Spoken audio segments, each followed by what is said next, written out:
Annemin hayali geldi karşıma, söylediği sözler geldi aklıma.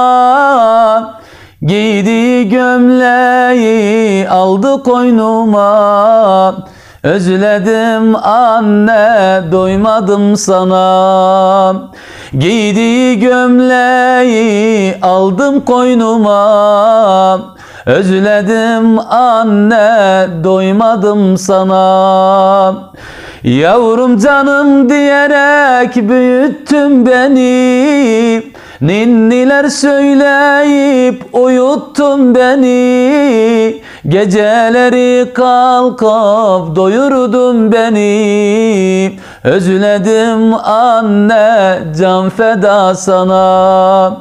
Geceleri kalkıp doyurdun beni. Özledim anne, can feda sana. Senden yakın olan kim vardır bana? Şu kalbim daima bağlıdır sana. Dünya bir yana, anam bir yana. Her zaman annem, muhtacım sana.